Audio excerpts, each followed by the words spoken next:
By implementing these 3 tricks that I'm about to tell you, I'll show you how you can get your life back on track and get ahead of 90% of people. Imagine this, you're fighting a really nasty disease, then your friend comes and says, take this pill. If you take this pill, you'll feel better in a matter of seconds. So you take it because you trust your friend, and in a very short time, you feel amazing. You feel like you've never even had the disease. And then your friend comes and tells you that it was actually not a drug, it was just a sugar pill. A sugar pill? Well, this is how the placebo effect works. When you truly believe something, this can trigger physiological changes in your body, and there are tons of studies to validate the placebo effect. We've heard the likes of David Goggins or your favorite anime talk about how important believing in yourself is and the power of the mind. Give up? There was a time in my life when I might have given up, but that's all behind me now! But I actually just wanted to give you some actionable tips that you could take away from this video to really strengthen this important part of self-development and self-improvement. So neuroscientist Dr. Andrew Huberman, in his podcast on willpower and tenacity, says that it is possible to make harder things feel easier to do. He says that the neuroscience research on willpower makes clear that your interior mid-cingulate cortex, the AMCC, is a key hub for leaning into undesired effort. Your AMCC is activated by engaging in behaviors that you don't want to do.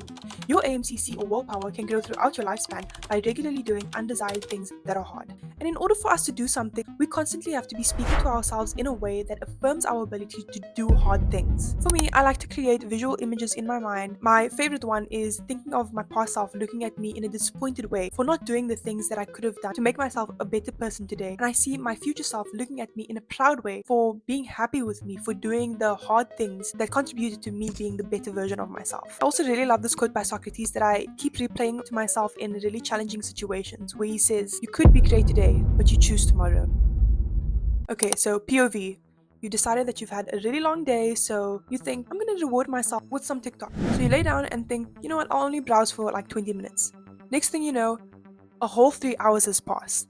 And you do this throughout the week until you've racked up 25 hours plus of screen time on TikTok alone. That 25 hours plus, and this isn't including the other social media apps, could have contributed to you learning a new skill, spending time with loved ones, or just doing things that you intended for yourself to do in that moment. We can't even blame ourselves for this because this is the way these apps were designed. They were designed to exploit our innate human psychology. Author Nir Eyal says in his book, Hooked, that these apps were designed in a way to keep us glued to our phones as much as they possibly can. And they do this in 2 main ways. Number one, providing immediate relief to a negative feeling such as insignificance, boredom, or feelings of uncertainty. But with our phones, we can immediately relieve these negative feelings and scratch that emotional itch. And number two, by providing variable rewards. So there was this really interesting experiment that they performed in the 1950s where they would put a whole lot of pigeons in a box with a button. And these pigeons learned that when they pressed the button, the food dispenser would dispense food. And so they would press it when they were hungry and then stop when they were satiated. But then the experimenters decided to change it up and only dispense food sometimes when the button was pressed and then other times not. This drove the pigeons insane, to the point where one pigeon even picked the button 2.5 times every second for 16 hours straight. And they do this with social media apps as well. Sometimes you're greeted with a like, a follow, a funny meme, or a really interesting tweet, and sometimes not. Can you see how this isn't about self-control anymore? These app developers are exploiting our innate human psychology to keep us on there as long as they possibly can. Okay, I gave you these really disappointing, depressing facts, but is there anything that we can do about this?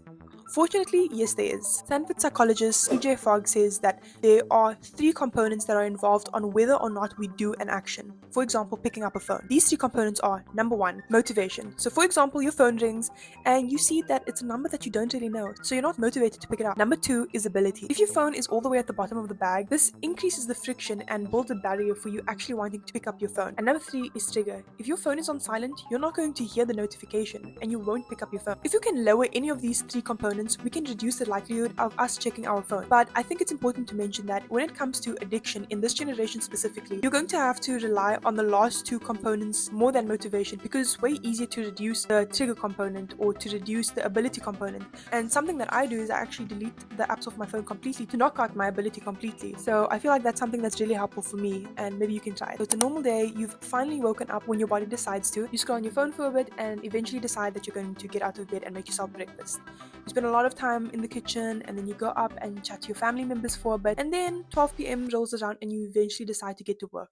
By this point, you haven't ticked a single thing off of your to-do list. Contrast this with spending the night prior to systematically allocating a task for each hour of your day. So I know what you're thinking, overkill, that's too much effort, but failing to plan is planning to fail. If you want to be successful like Elon Musk or Bill Gates, do what they did and time block. Take some time out of your hour to write down what an ideal day looks for you and try to stick to it as best as possible. Not only will this allow you to allocate time to do deep work and work that matters to you, but you'll also be able to see the available time slots that you can use to spend time with loved ones or intentionally relax instead of just falling into a pit of scrolling and not feeling like you're in control of your time. It's inevitable that things won't always go to plan, distractions will come up, but as long as you have a rough guideline of how you want your day to look, you'll get so much more work done. Remember, small, consistent steps compound into big results. Getting 1% better every single day results in you being 1.35 times better than you were on day one.